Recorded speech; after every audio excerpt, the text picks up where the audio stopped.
Tell them what you did. As Meghan shocked as Howie leaked her old CV, and all she can do is get her clothes off. Howie Mandel doesn't understand why Meghan got so much backlash for saying that she was reduced to a bimbo while on Deal or No Deal. As the former game show host had defended the Duchess of Sussex, saying she wasn't bashing the show, but rather expressing how it made her feel. I have never really heard anybody complain, and that I don't think Meghan is complaining, as the 66-year-old had told the US Weekly in an article published on Thursday. I think Meghan just said that she wanted to do more. It wasn't fulfilling for her. So I don't know why that there is such a big hoopla, except I have to say that me standing there with 26 women staring at me made me feel like a bimbo, he added. The TV personality, who previously revealed that he didn't remember Markle on the game show, went on to say that he couldn't understand where the 41-year-old was coming from, after having similar feelings during his 4 years on the show.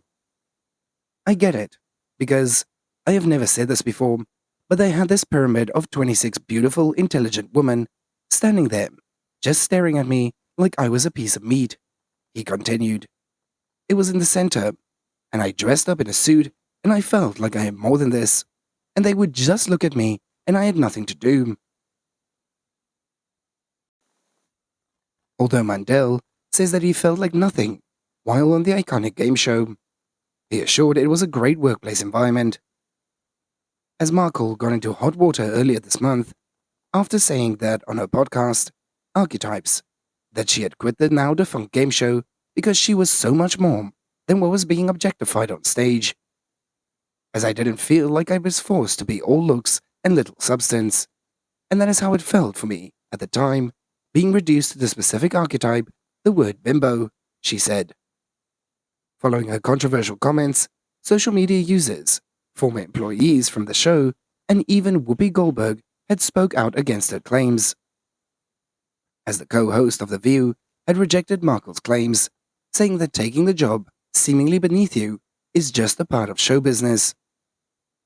Where you're a performer, you take the gig, she had said on the talk show. You take the gig, as sometimes you are the bozo suit, and sometimes you got a big nose, and so that is just the way it is.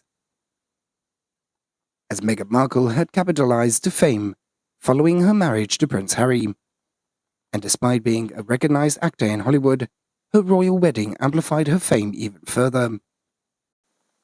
And now on an old resume of the Suits actor has been circulating, showing just how far the Duchess of Sussex has come.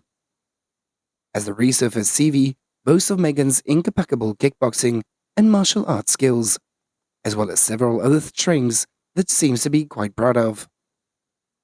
As Meghan seems to know quite well how to dance, and that is also fluent in multiple languages, as her CV gives a sneak peek into the initial years in the acting business before she got her big break with Suits. As it shows that the 5.6 brown-eyed actor was fluent in Spanish and proficient in French, and had a keen interest in kickboxing and yoga. As her passion for fitness was earlier revealed by her former fitness trainer, George Blanco, as well, who said, I trained Meghan when she was in Toronto during the shooting of the series Suits, and we did a little bit of martial arts and a little bit of boxing and sometimes kickboxing. And in other news, Prince Harry, Meghan Markle have now been warned about the inevitable implosion of their plans for the royal family. As royal commentator and author Danielle Else had issued the insight into a new piece for news.com.au. As she began by writing, Harry and Meghan, Buckingham Palace exiles, and the world's most famous titled malcontents. Fancy a spot of bridge healing and bridge building with his family, or at least according to the new reporting. But a wholesale reconciliation with the royal family. Well, the idea of the Sussexes angling to make peace with the House of Windsor had seemed about as likely as someone being able to pry a glass of red wine out of Camilla, Queen Consort's hand after 5 p.m. And now before anyone injures themselves trying to make sense of this volte-face, there is, of course, a caveat. This rapprochement. as it had only been slated to kick off after Harry's memoir had hit the shelves and the Netflix documentary had landed on the streaming giant.